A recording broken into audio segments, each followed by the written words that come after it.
Hi guys, welcome back to my channel, and I'm back with another recap movie review from Lifetime. Of course, I know that's where I'm at. Lifetime movies is hitting right now.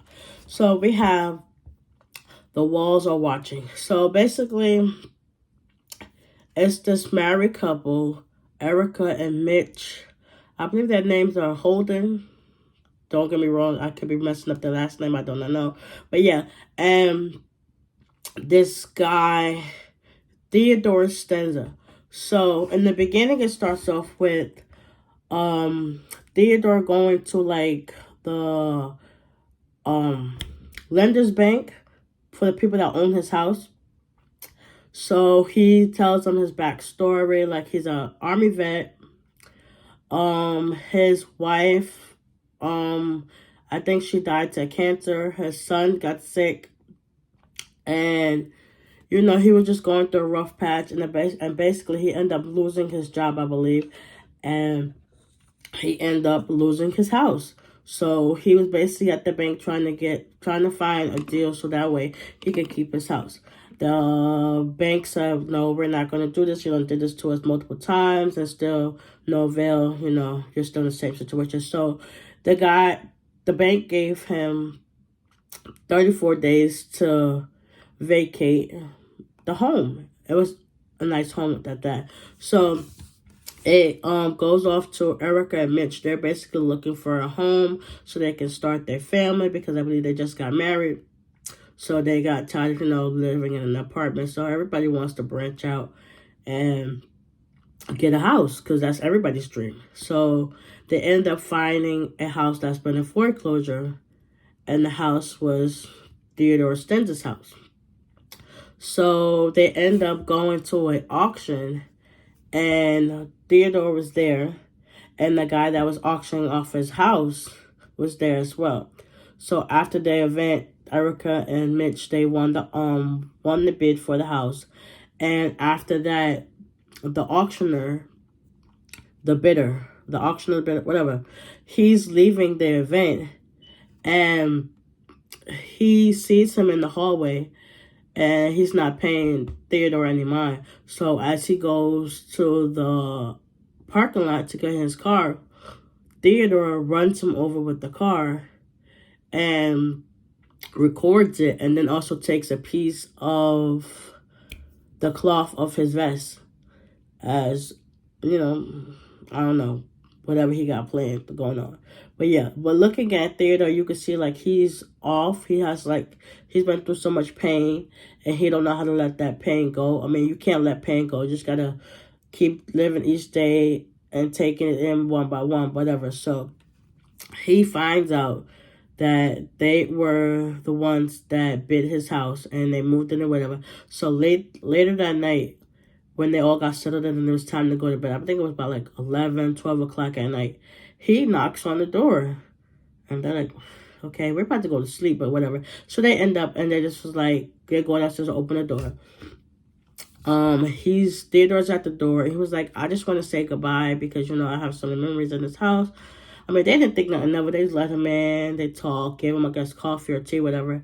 And then eventually, when it was time to go, he left. But he put something in the door so that, when you close it, it's not going to close. It's just going to open back up. So he did that. As they went upstairs to go to bed, and it was quiet, he came back in. And, he knew where everything was, because he basically built the house from the ground up. So in the house, I think it's like a few feet away from the front door, there's this closet. But inside the closet is another room. So it leads downstairs, kind of like a basement, but kind of like a safe room type, man cave type vibe. But yeah, it's inside of a closet. It was like, you wouldn't think nothing of it, because it don't have like a distinctive, like, oh, it's right there. It's like, it's well put together, basically. Inside the closet, it's nice. And you wouldn't think nothing of it. So he's downstairs. He has like this kind of like a police radio type thing, and he's listening to what goes on in the house, he listened to them, get their groove on at night. So the next morning, he plants a piece of the cloth of the auctioneer's vest into the husband's grill in the front of the car. Mind you, while they were still asleep or whatever. So the husband, Mitch, leaves for work. Erica, she's still in the house. She has a home office where she's a psychologist.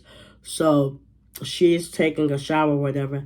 And Theodore comes up and he starts going through the stuff very quietly, though. He goes to where she's at in the bathroom and he records the murder of the auctioneer onto her phone as well. And he also records her while she's in the bathroom.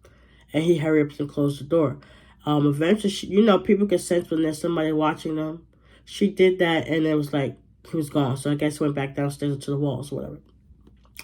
So later on, when she gets out of the shower before she's getting ready to get her client, the second one, first one came in, whatever, and she left. And before she was able to get to the second client, she starts checking her messages on her phone. She eventually was talking to her mom on the phone, and then she seen like this message before she get a chance to open it.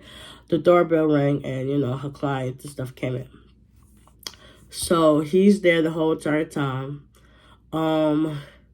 Once Mitch gets to work, his boss lets him know that there's a cop there looking for him and whatever about some type of murder. He don't know nothing about this. So he basically gets detained by the police officer, and he's basically interrogated. Back home, Erica, she is confronted by Theodore because he comes out of hiding and she's spooked.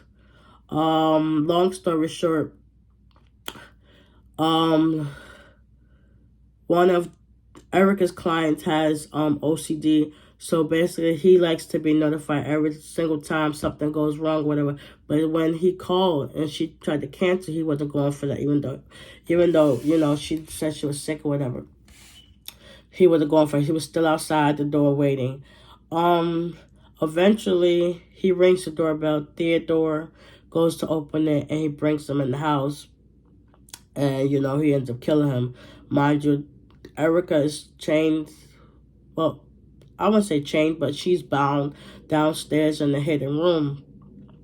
And Theodore ends up throwing her client, Dan, down the stairs. And he busts his whole face and everything. Basically, he died. And then also, Theodore goes upstairs for something else. Erica finds her way to get free of the tape and stuff that she had. She has a shovel, and he goes back down. Theodore goes back downstairs, and he sees like something's kind of array, and he don't quite put it on. But she starts looking around the room, seeing where she could be. She does manage to hit him with the shovel once he's not looking, but she didn't get very far because of the way Dan's body is in front of the stairs. It was hard to really travel. So basically he got her, tied her back up. She did eventually try to escape, and then one of her neighbors saw and called the police, and they gave a description of what happened and stuff like that. So then the cop, Ivy, that's his name, that has Mitch, her husband, interrogated and locked up in the car, gets the call, and he goes to check it out, and Mitch is trying to tell him like, listen, that's my house, that's my wife is there, and then he's trying to put two and two together. The guy of the house is there as well. So then they go. By that time, it's already nighttime. Erica's doing her best and her power to stay alive because she don't want to die. Theodore keeps telling the story about how his wife and his son was sick and whatever, and they was in the hospital, telling how the story. His son was 6 years old when he died, and he still had to get rid of all the pain. And Erica starts to sympathize with him and stuff like that, but he doesn't get it. She thinks he's good, but it's just like he snaps out of it. So long story short, the cop and Mitch get to the house. They start finding ways to get inside. Erica, he probably plays like this Russian roulette with her. She ends up getting the gun. She shoots Theodore. Everybody else comes. She's basically in shock because she lost a client, and also the owner of the house is dead, and she's in shock because she killed him. So, eventually they move out of the house, and then the new people, they set up a thing saying do not disturb the occupants or whatever. It's just crazy. It was a good movie though, but it was just like, for all that, should have just up and left the house or whatever. He would have tried to let nobody leave and whatever. But anyway, I hope you guys enjoyed this recap. She was able to recover, but like I said, they moved somewhere else. And that's that. So guys, I hope you enjoyed this recap. Please give it a like, hit the subscribe button, hit the notification bell, and I will see you on the next one. Bye.